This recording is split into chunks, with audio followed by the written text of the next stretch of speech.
Mayor, the city of Providence reached new heights just last week with municipal bond ratings. Does this type of chaos have the potential to start to unravel some of that progress? It does. Depending on what actions would be taken, it does have the potential to affect the very long-term stability of the city. Some of the suggestions that have been, I don't know if they're serious or flippant or not, but the school department has said things like, just use the rainy day fund or use the medical reserve account, which to me only underscores their level of financial irresponsibility. The rainy day fund is for the entire city for true catastrophes like a pandemic or a recession. It's not something that you just dip into on a regular basis. And the medical reserve account includes their employees. That's if we have, which the teachers and classroom helpers. If we have a high-cost claim, someone with cancer, God forbid, or a premature baby that was born, we're self-insured. That's what that account is there for. That account is not there to fill in the gaps for when there's mismanagement and cost overruns. And so were we to start taking actions like they recommend, it would absolutely be noted by the ratings agencies. Now, we are a financial responsible organization and a body and a city. And so the proposals that I'm telling you we will take today are what difficult choices look like. This is what fiscally responsible people do. Even though none of us here want to raise taxes or cut vital expenses, that's what we will do because that's what we have to do.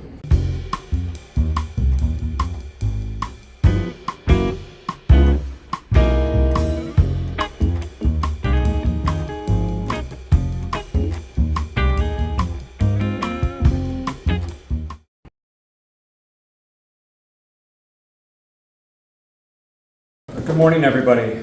I'm joined today with our partners in the Providence City Council, Council President Rachel Miller, Majority Leader Pedro Espinal, Councilman Oscar Vargas, Councilman Miguel Sanchez, and it's important to show to the residents of Providence and the families and the children of Providence that their city leaders stand together on this topic and at this very stressful time.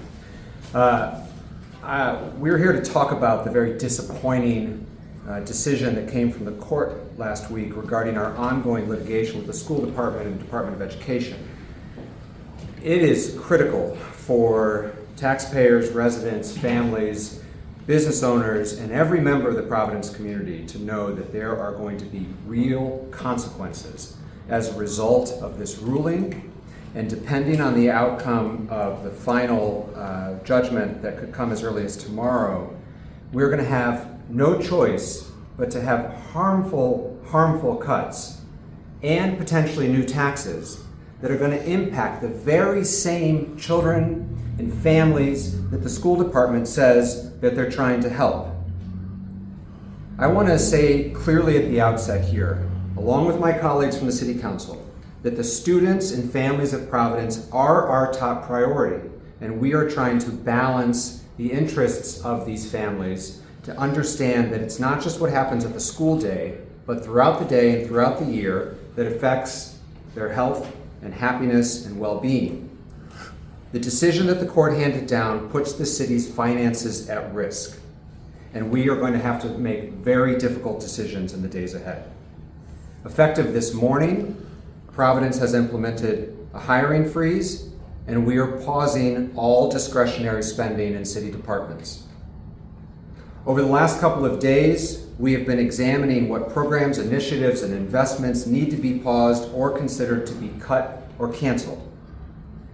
As most folks know, we pass our budget in June and the budget year starts in July. Most of our budget is contractually bound, whether that be people or contracts. There is very little discretionary spending. My administration and the City Council has proven themselves time and time again as responsible fiscal stewards. We know how to balance tough budgets, and then we manage to them. Unexpected expense like this in the middle of the fiscal year is not easy to absorb. As a result, the eligible things that are on the table for cutting, the things that can be cut in November, as opposed to things that could have been accommodated in a budget and are now on the table, include eliminating all future grant programs for critical services like our libraries, our investments in nonviolence training, our housing support programs, and the programming in our parks. These are all not currently contractual and might very well be cut depending on the range of possible outcomes tomorrow.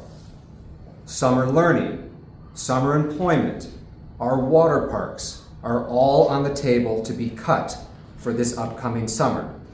These are the same children and families that the school department claims to prioritize. In addition to the hiring freeze, there is the very real potential of additional layoffs across the city of Providence. In order to achieve the amount of money that might be awarded by the courts, we are looking at reducing city services by things like furlough days. That could be as much as 1 day a week for the rest of the fiscal year. We save about $200,000 a day for a furlough. That means everyone who works for the city of Providence stays home and does not get paid. That family takes a pay cut. That family has financial risk. The city saves only about $200,000. We would need to furlough staff for the rest of the year. There are multiple public safety initiatives that we are not contractually bound to fulfill. For example, we provide additional police coverage for high-use commercial areas such as Broad Street. We pay for that with overtime. That would be cut. We provide additional police patrol in our downtown parks, including our amazing pedestrian bridge. That would be cut. There are community events that we do not have to do. PVD Fest, 4th of July, New Year's Eve, cut. And we will look at cutting or pausing all large capital construction projects, including school construction. Again, the same children and families that we're talking about here. This year alone, next year we're gonna spend $5 million on debt service for school construction. That all would have to stop if the worst of the outcomes comes to fruition tomorrow. The only other way to pay for this judgment is through a tax increase. And that is also on the table.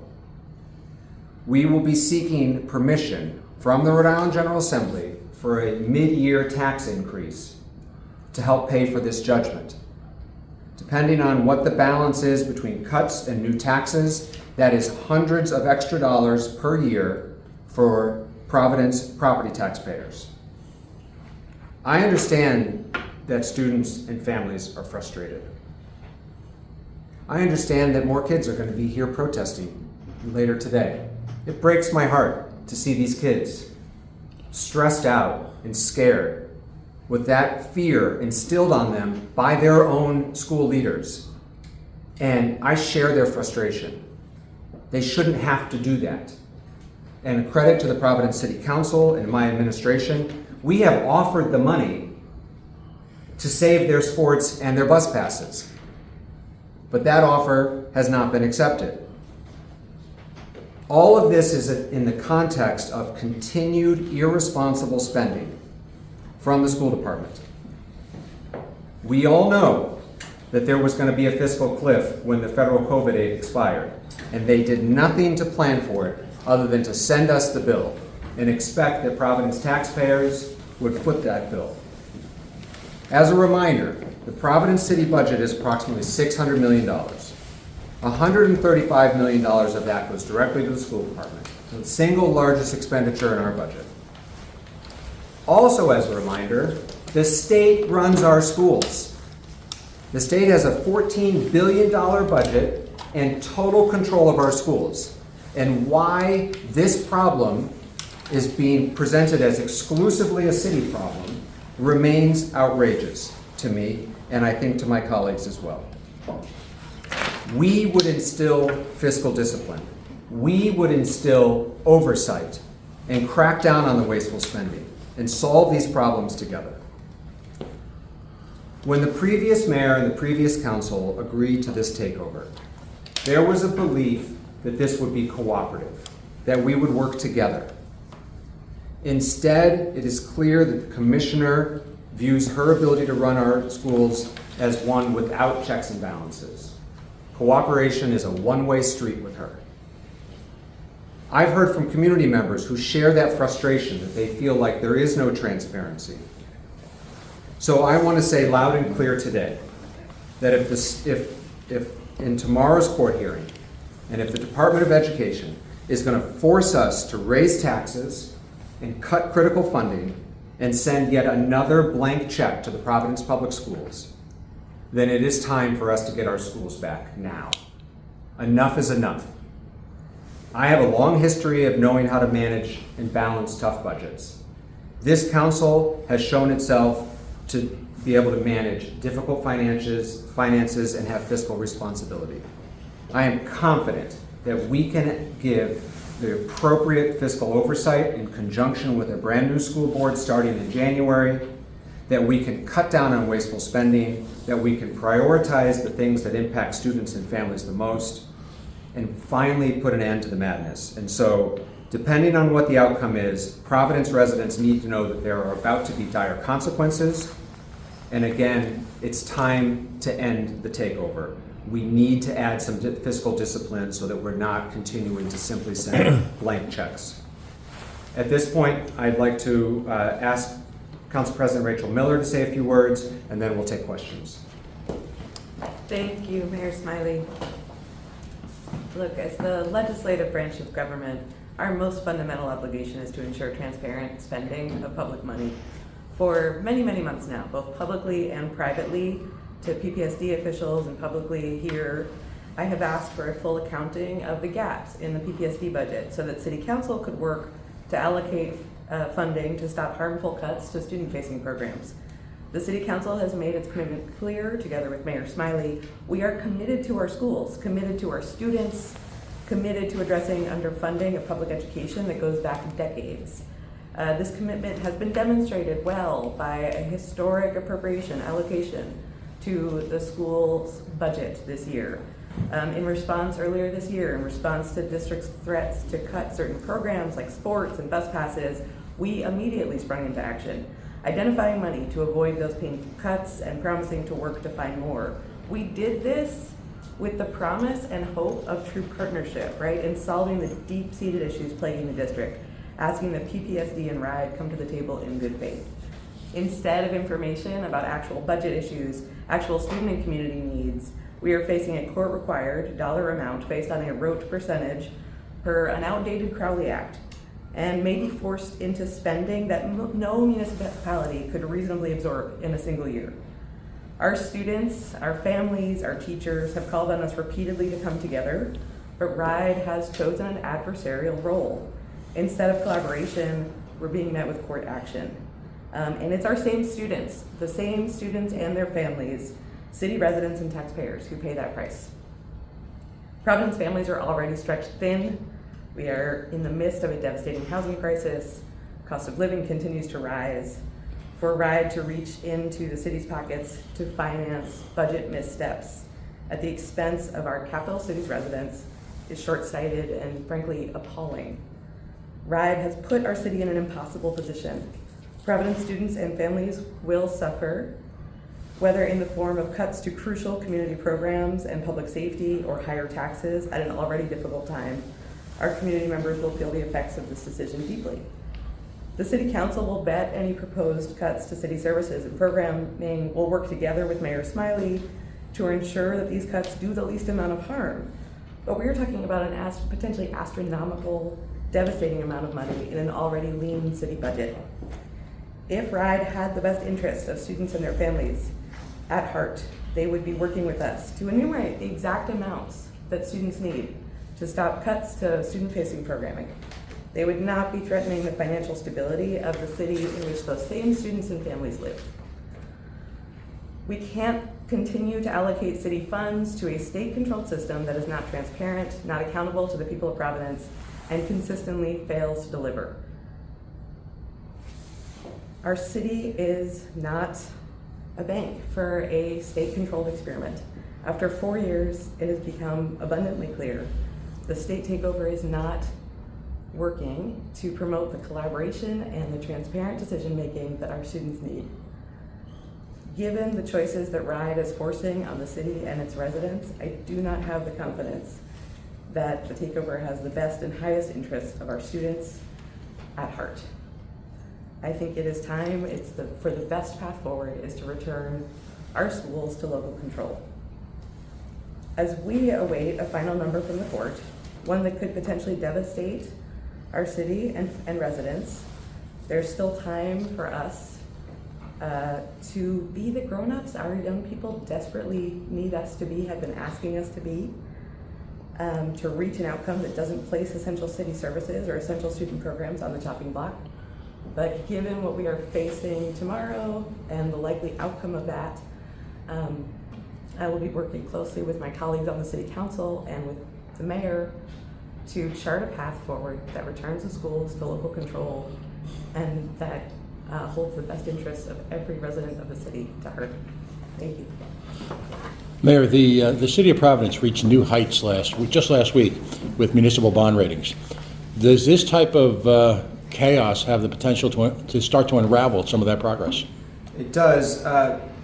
Depending on what actions would be taken, it does have the potential to affect the very long-term stability of the city. Some of the suggestions that have been, I don't know if they're serious or flippant or not, but the school department has said things like, just use the rainy day fund or use the medical reserve account, which to me only underscores their level of financial irresponsibility. The rainy day fund is for the entire city for true catastrophes like a pandemic or a recession. It's not something that you just dip into on a regular basis. And the medical reserve account includes their employees. That's if we have, which the teachers and classroom helpers.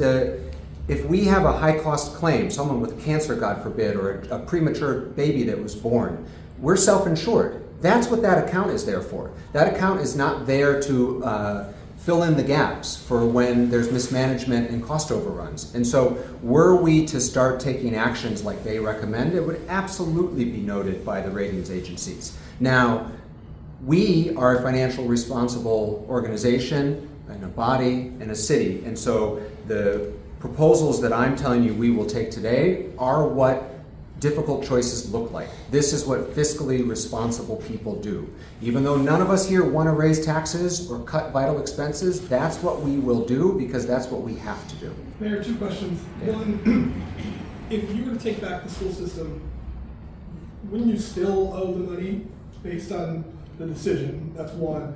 Two, are you going to appeal the decision of the Supreme Court? Were we to be in control of the school department today, and this is something that we've said multiple times, particularly over the last couple of weeks as this has boiled to the top, is there are other tough choices that could be made that do not hurt children and families. For example, they've mismanaged nearly $1 million in utility costs. That doesn't hurt a single kid. We know we could help them do better. They love to, and I cannot, it is so frustrating to us, and if you can tell that we're emotional today, it's because one, we know we could do better, and two, it is just wrong what they are doing to our kids. I have little kids coming up to me saying, Mayor, don't cut my sports. And that is intentional. That is intentional that they put sports and bus passes on the top of the list. What's not on the list? High-cost administrators, multi-million-dollar consulting contracts. And so, yes, if we were in charge of the schools today, we would also have to make cuts. I don't deny that. But the cuts that we would prioritize would not be the ones that are freaking out middle school kids in our city. But would you owe the money is what I'm saying? Because that's a different scenario. The court case has to do with what the obligation is under the Crowley Act, which only pertains to districts that are under state control. So if we were no longer under the Crowley Act, the legal obligation would change. There may be some question about historical years, but that obligation will change. And more importantly, what I think is the bigger issue is the partnership that the previous mayor and previous council aspired to. And I will tell you, and I think it's fair to say that my colleagues up here, we weren't always on the same page. We have come to the same point today. I was one that was holding back and saying maybe we should really try to let the takeover work. It's not working. And the reason it's not working is because the potential for collaboration is non-existent. And collaboration also includes helping us solve difficult financial problems together, and that's not happening. And the appeal, just on the appeal, I'm sorry. It will depend on the outcome of the case and the appeal. It is likely that we will appeal pending how the potential range of an award is quite large. Can you give us But a it's sense important. like, is it as low as virtually nothing to 30 billion? Is that the range? No, we believe the actual potential range is 10 million to 85 million. But the mechanics of this are important, actually, regardless of appeal. The other related issue is the commissioner's ability to divert other state aid. So there was $8.5 million due to the city of Providence from the state for car tax reimbursement, having nothing to do with the city, with the schools. They succeeded on that. So they are in possession of that $8.5 million, or it's in escrow right now. They're about to be in possession of that $8.5 million. Even if we appeal, we now have an $8.5 million hole in our budget. And the city cannot absorb an $8.5 million reduction in anticipated revenue in the middle of the year with no changes. So we will have to make other cuts or other budget choices to absorb that cut, even if it's pending appeal.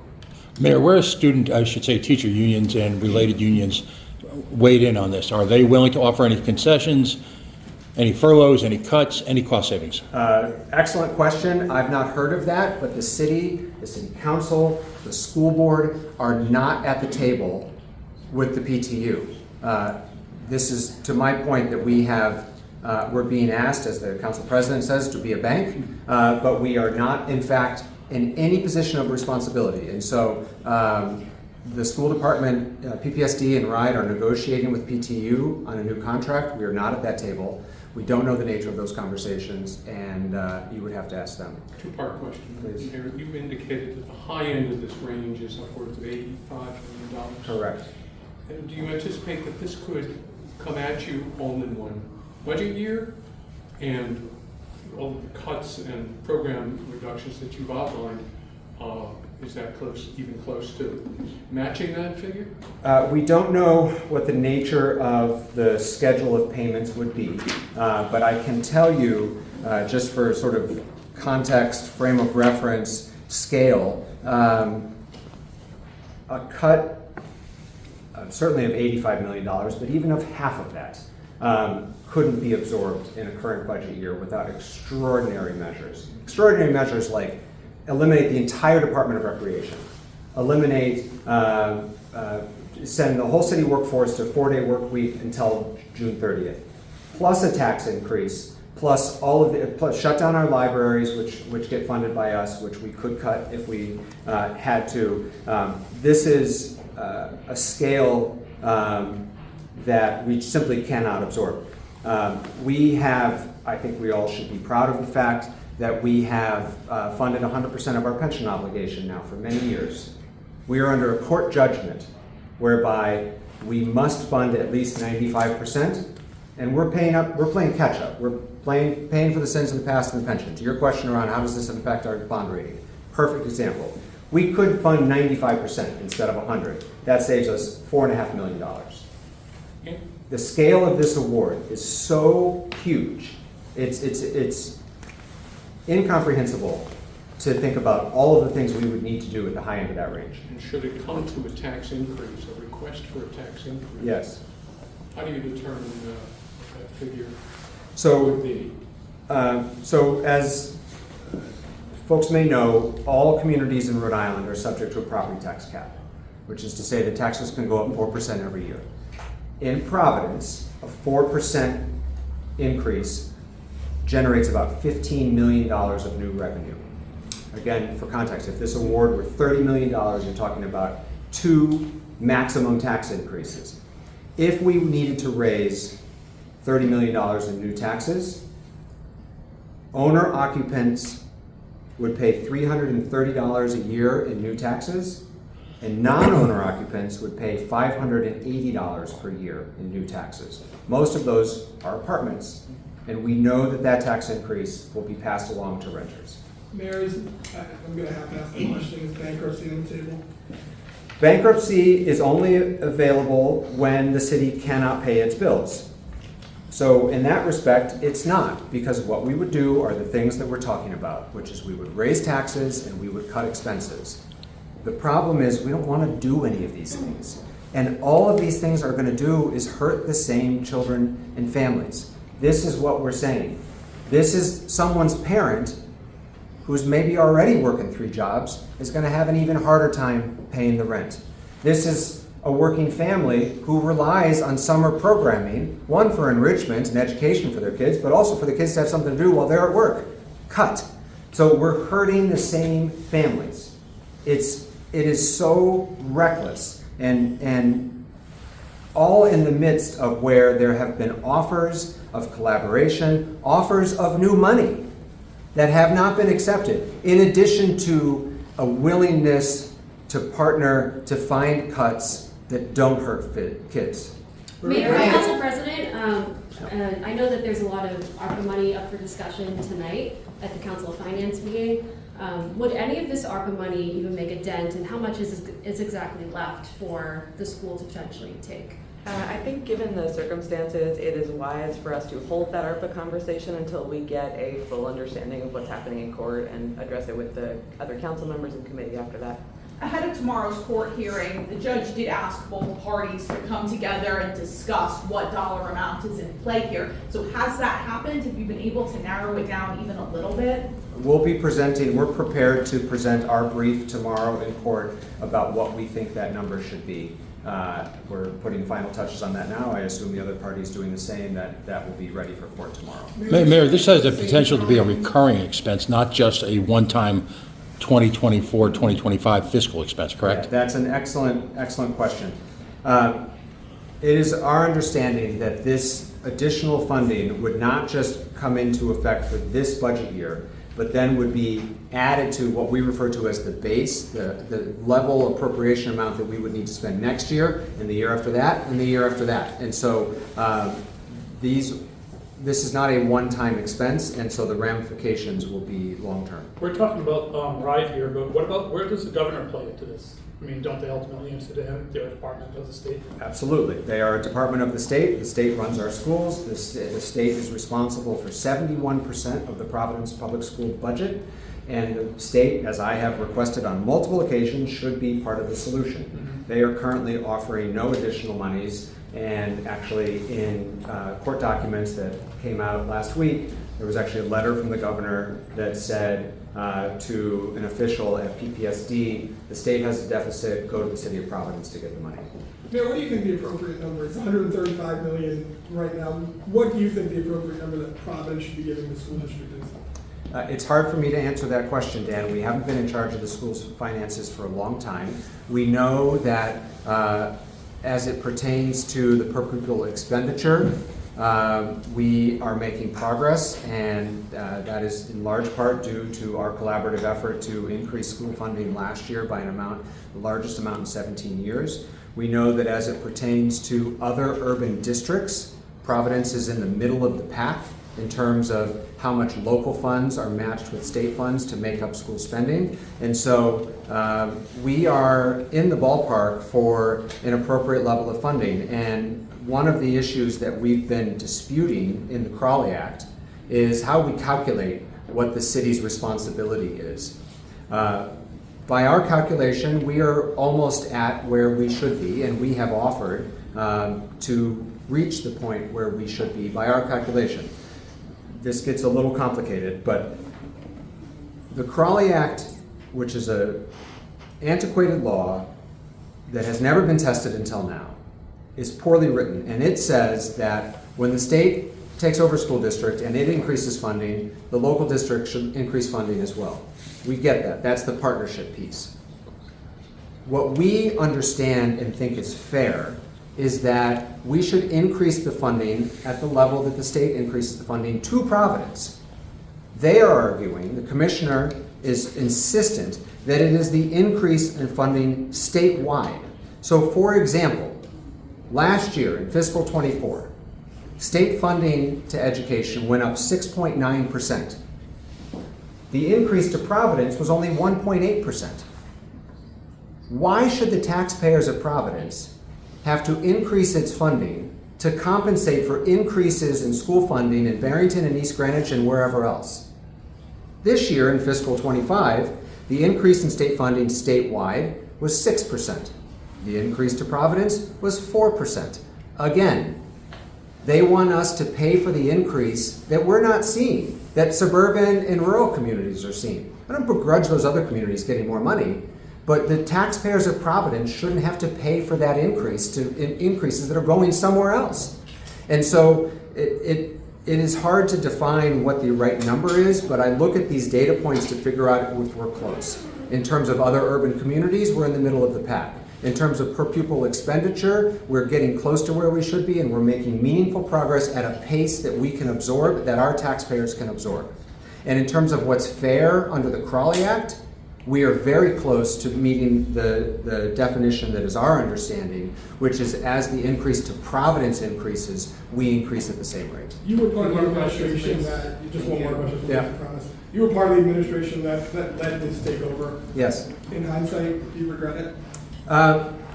It's sort of like I said earlier, were we to have been able to achieve a real partnership, I think it had real potential. At the time, that was our belief. Whether it's change in leadership or that turned out to be a false assumption, it's sort of irrelevant. Either way, it has turned out that partnership is actually not part of this turnaround effort. When did that become clear to you?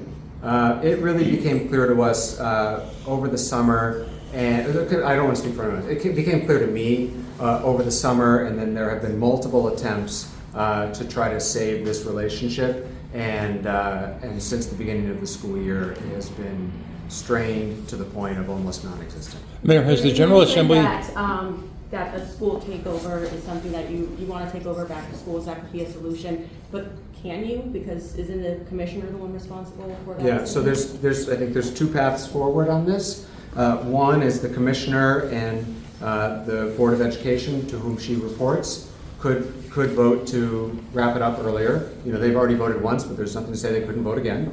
And it's important to note that the vote that they took back in September said up to 3 years, didn't say 3 years. So I'm actually not even entirely sure it will require a second vote. Or the legislature, through legislative action, could short circuit that process and just bring it to a close. Mayor, has the Rhode Island, the Providence delegation to the General Assembly and Senate weighed in yet in terms of offers of help or offers of cooperation or support? We briefed members of the Providence delegation on Friday to make sure that they understood both the ramifications of this ruling, the potential cuts, because these are their constituents also, and that we would be seeking their permission for a mid-year tax increase. To play devil's advocate for a minute, when you talk about the Crowley Act, you're talking about what you believe is fair, but what's fair and what's legal aren't always the same thing. And on Friday, the judge had some pretty strong words saying, he was deeply bothered that the city didn't do a good job of prevailing on the merits. So is this something that maybe the city should have just planned better for? I think you're absolutely right that there's a question between what's legal and what's fair. And that's why we continue to be so upset, I think is the right word, because it shouldn't be what one judge's interpretation of a state law is. It should be what's best for these kids and their families. And so, based upon Ride's obsession, insistent on one reading of this legislation, they're gonna hurt their kids just a different way. And if we actually were putting children and their families first, we could do what's best for them. I've heard, and I'm sure my colleagues from the City Council have heard the same thing, time and time again, from teachers and classroom assistants and bus monitors and principals and assistant principals about the struggles today more than ever of being an educator, about all of the other challenges that our students are facing, sometimes rooted outside of the classroom, we're going to make those things so much worse by all these cuts. And so if we actually cared about kids and started the conversation there, we would come to an understanding, which we have offered time and time and time again. It's not going to help the social and emotional needs of our kids to have no after-school and summer programming. It's not going to help the financial strain of families in our cities for their taxes to go up and summer school to get cut and the water parks to be closed and the libraries to go down to 2 days a week. None of these things are going to help these families and these kids. And so one judge and one commissioner interprets the law one way. We think that that's wrong and unfair. So is this a worst case scenario for you? The ruling is very disappointing. The range of whatever the award might be is massive and could be catastrophic. If it's the high end of the range, that is truly worst case scenario. This is financial health of the city for a very long time to come.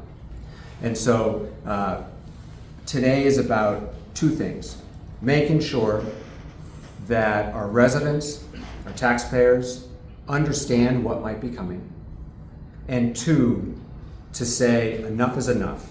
If we're going to be forced to send a blank check, we want some oversight and financial control over this district. You've spoken about the need for an audit of the PBSD. I was just wondering could you elaborate on why that demand is important and what you expect the results of the audit I'm might sorry, be? the first part of the question, you spoke of what? The need for an audit of the PBSD's finances. Yeah.